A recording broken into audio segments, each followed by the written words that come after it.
बादशाह गुलाम से सुंदरी को छीन लेता है, सुंदरी को अपने साथ लेकर आता है। बादशाह गुलाम को बहुत ज़्यादा मारता है, लेकिन गुलाम वहाँ से भाग जाता है। बादशाह के मुंह पे भी बहुत ज़्यादा जख्म आते हैं, लेकिन बादशाह फिर भी सुंदरी को अपने साथ लेकर हवेली में आ जाता है और उसको हवेली में बिठाते उसे कहता है कि तुम यहाँ से कहीं नहीं जा सकती, क्योंकि तुम मेरी हो, मेरी ही रहोगी। सुंदरी कहते हैं मुझे कौन रोकेगा? तो बादशाह कहता है मैं चाहता हूँ तुम यहाँ से नहीं जाओ, तुमसे मिल लिया, अगर तुम यहाँ से गए तो मैं अपनी जान ले लूँगा।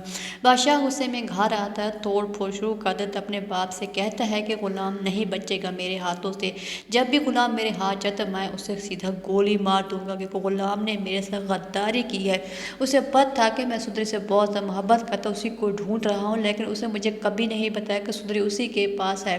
उसे मेरी हालत का पता था कि मैं पागलों की तरह इधर उधर घूम रहा हूँ, लेकिन उसने मुझे नहीं बताया और खुद ही मेरी मोहब्बत को अपने कब्जे में कर ली है। तो अब मैं उसे किसी सूरत भी नहीं छोड़ूंगा। लेकिन उसका बाप गुलाम को बचाने की कोशिश करता है, क्योंकि वो नहीं चाहता कि बादशाह की शादी सुंदरी से हो। इसलिए वो गुलाम को पैगाम भिजवाता है कि तुम यहाँ से कहीं दूर चले जाओ, जितना भी पैसा चाहिए मैं देता हूँ। लेकिन गुलाम यहाँ से नहीं जाना चाहता, क्योंकि वो सुंदरी को अपने साथ लेकर जाना चाहता है। उसकी माँ कहती है कि गुलाम हम यहाँ से कहीं दूर चलते हैं, क्योंकि हमारा यहाँ ठिकाना ख़त्म हो चुका है।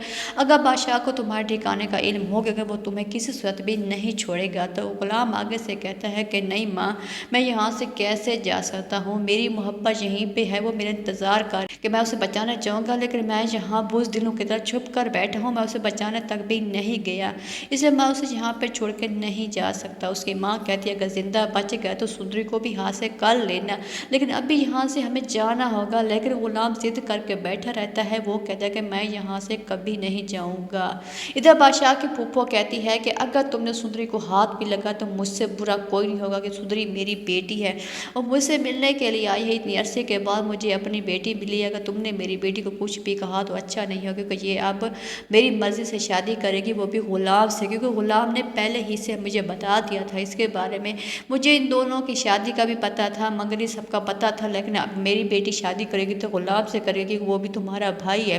तुम मुझसे कमतर समझ सकते हो, लेकिन मैं नहीं, क्योंकि वो भी तुम्हारे ही बाप का बेटा है। तो गुलाम अपनी माँ से कहता है कि मैं अपनी मोहब्बत को छोड़कर कभी यहाँ से नहीं जाऊँगा, अगर मैं चला गया तो वो मेरे बगैर मर जाएगी, मैं इसके बगैर मर जाऊँगा। बादशाह सुंदरी को हवेली में रख तो लेता है, उसे कमरे में भी कैद कर लेता है, लेकिन उसे अपना बना नहीं सकता, क्योंकि वो बार बार गुलाम का कहती है कि मैं उसी के पास जाऊँगी, उसी के साथ रहूँगी, क्योंकि मैं उसी से मोहब्बत करती हूँ, मैं उसके बगैर नहीं रह सकती। अब आने वाले एपिसोड में देखना यह है कि क्या गुलाम बादशाह से मुकाबला कर पाएगा और सुंदरी को आज़ाद करवा पाएगा। क्या बादशाह का बाप सुंदरी की शादी बादशाह से होने देगा, या गुलाम का साथ देकर सुंदरी को यहाँ से आज़ाद करवा लेगा।